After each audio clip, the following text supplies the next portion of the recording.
ကမ္ဘာရွှေဈေးကွက်ကတော့ဒီနေ့တောက်ကြနေမှာဆိုရင်လက်ရှိချက်ကြားမှာမြင်တွေ့ရတဲ့အတိုင်းပဲပေါ့နော် resistance level နဲ့ support level ကြားမှာရှိတဲ့ဒီ market rate နေကြတဲ့မှာပဲဈေးတက်ကျသွားနေတာတွေ့ရတယ်လက်ရှိအနေထားအရ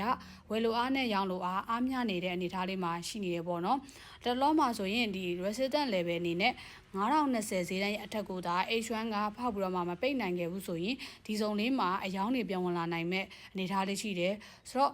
ဒီဇုံကိုဖောက်ပြီးတော့မှမပိတ်နိုင်ခဲ့ဘူးဆိုရင်ဈေးအနေနဲ့4960စုံလောက်ကိုပြန်ပြီးတော့မှအကျလာမဲ့အနေထားလေးရှိရပါတော့ဆိုတော့လောစောင့်ကြည့်ရမယ့်အဓိကဈေးနှုန်းစုံကတော့4960ဆိုတဲ့ဒီ support level ကဈေးနှုန်းစုံဖြစ်တယ်ပေါ့နော်ဒီဈေးနှုန်းကအကျအဟန္တာဖြစ်ရှိနေဖြစ်တဲ့အတွက်ဒီစုံနာမှာဈေးကတပံပြန်ပြီးတော့မှတက်နိုင်မဲ့အနေထားလေးရှိရပေါ့နော်ဆိုတော့ဒီနေ့တောက်ကြနေ့မှာအဝယ်ဆောင်ကျင်တဲ့သူတွေအနေနဲ့ကတော့4960ဆိုတဲ့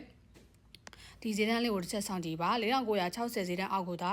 H1 ရဲ့အကြကန်နဲ့ဖောက်ပြီးတော့မှမပိတ်နိုင်ခဲ့ဘူးဆိုရင်ဒီဇုံလေးကဝယ်လို့ကောင်းတဲ့ဇုံလေးဖြစ်စောင့်လို့ရတယ်ပေါ့နော်ဆိုတော့ဒီ4960ဈေးတန်းကိုဈေးရောက်လာတဲ့အခါမှာကန်နယ် confirmation အနေနဲ့အကြကန်နဲ့ပေါ့နော် H1 ရဲ့အကြကန်တွေက4960အောက်ကိုဖောက်ပြီးတော့မှမပိတ်နိုင်ခဲ့ဘူးနောက်ပြီးတော့မှ bullish confirmation ပေါ်လာတယ်ဆိုရင်ဒီဇုံလေးမှာဝယ်မယ်ပေါ့နော်ဆိုတော့4960ဇုံမှာဝယ်မယ်ဆိုရင် stop loss အနေနဲ့ကတော့52ဝန်းကျင်လောက်50စနစ်ပေါ့နော်ဒီဝန်းကျင်လောက်မှာထားပြီးတော့မှ take profit အနေနဲ့ကတော့ TP1 အနေနဲ့4980မှာထားလို့ရမယ်TP2 အနေနဲ့ကတော့9000ဈေးတန်းစုံပေါ့နော်ဒီလက်ရှိ9000ဈေးတန်းစုံမှာထားပြီးတော့မှ TP3 အနေနဲ့9020ဈေးတန်းလောက်ထိထားလို့ရမှာပဲဖြစ်ပါတယ်ရှင်ဆိုတော့ဒီအဝယ် order လေးက confirmation လေးကိုတခြားစောင့်ကြည့်ပြီးတော့မှဝင်စေချင်ပါတယ်ရှင်ဆိုတော့ဒီနေ့အတွက်အယောင်ဆောင်ကျင်တဲ့သူတွေအနေနဲ့ကတော့အပေါ်က resistance level ဖြစ်တဲ့9043ဆိုတဲ့ဈေးတန်းဝန်းကျင်မှာတစ်ချက်ဆောင်ပါဒီ9043ဈေးတန်းဝန်းကျင်ကိုဈေးရောက်လာတဲ့အခါမှာဒီ9043ရဲ့အထက်ကိုH1 ရဲ့အတက်ကန်နဲ့ဖောက်ပြီးတော့မှပိတ်နိုင်ရမရှိခဲ့ဘူးဆိုရင်ဒီ level မှာရောင်းဖို့စောင့်ပါမယ်။ Canal confirmation အနေနဲ့အတက်ကန်က9043ရဲ့အထက်ကိုဖောက်ပြီးတော့မှမပိတ်နိုင်ခဲ့ဘူးဆိုရင်သူ့ရဲ့အထက်ပေါ့နော်ဈေးတက်လာတဲ့အခါမှာရောင်းဖို့စောင့်ပါမယ်။ဆိုတော့ဘယ်ဝင်ကျင်လောက်ကိုရောင်းဖို့ကောင်းလဲဆိုတော့9050ဈေးတန်းစုံပေါ့နော်ဒီဈေးတန်းစုံက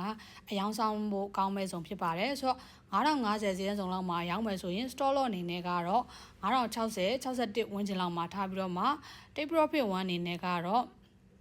9020ဝန်းကျင်မှာထားပြီးတော့မှ take profit 2အနေနဲ့4993ဒီဝန်းကျင်လောက်ထိထားလို့ရမှာပဲဖြစ်ပါတယ်ရှင်ဒီနေ့ကတောက်ကြနေဖြစ်ပြီးတော့မှတပတ်တာကဘာရွှေဈေးပိတ်မဲ့နောက်ဆုံးနေ့ဖြစ်တာဖြစ်တဲ့အတွက်ကြောင့်မို့ပေါ့နော်အယောင်းဝယ်လုံးမဲ့တွေအနေနဲ့စောင့်ကြည့်ရမယ့်ဈေးတွေကိုတခြားလေးစောင့်ကြည့်ပါကနေ confirmation တွေရမှာအယောင်းဝယ် order တွေကိုဝင်စေချင်ပါတယ်ရှင်ကမ္ဘာရွှေဈေးကွက်ကိုစိတ်ဝင်စားပေမဲ့ဒီဈေးကွက်အကြောင်းကိုနားမလည်သေးဘူးလေ့လာခြင်းတဲ့သူတွေအနေနဲ့ပို့ဖြူစီမှာကမ္ဘာရွှေအခြေခံတင်တန်းတွေတက်ရောက်ပြီးတော့မှလေ့လာလို့ရပါတယ်ဈေးကွက်အကြောင်းအခြေခံတွေစပြီးတော့မှတစ်ဆင့်ချင်းစီနားလည်လွယ်အောင်သင်ကြားပေးရဖြစ်ပါတယ်ဆိုတော့အခြေခံဘာမှမသိထားသေးတဲ့သူတွေပါတက်ရောက်ပြီးတော့မှလေ့လာလို့ရတဲ့တင်တန်းလေးဖြစ်ပါတယ်ရှင်ဆိုတော့ဒီကမ္ဘာရွှေဈေးကွက်အကြောင်း forex trading လုပ်ငန်းအကြောင်းတွေကိုကျွမ်းကျင်တက်မြောက်ရှင်တဲ့သူတွေအနေနဲ့ပို့ဖြူစီမှာတင်တန်းတက်ရောက်ပြီးတော့မှလေ့လာလို့ရပါတယ်ရှင်ဈေးကွက်အကြောင်းနားလည်ပြီးသားသူတွေအနေနဲ့ကိုယ်တိုင်ထွေးတီအကောင့်ဖွင့်ကျင်နေဆိုရင်လည်းဝက်ဖြူစီမှာထွေးတီအကောင့်နေလာရပြီးတော့မှဖွင့်လို့ရပါတယ်ရှင်။ပြင်ငွေထုတ်ပိုင်းမှာလည်းယုံကြည်စိတ်ချရပြီးတော့မှမြန်မြန်ဆက်ဆန်တိတိကျကျနဲ့ဆောင်ရွက်ပေးတာဖြစ်တဲ့အတွက်ယုံကြည်စိတ်ချစွာနဲ့လာရပြီးတော့မှထွေးတီအကောင့်တွေလည်း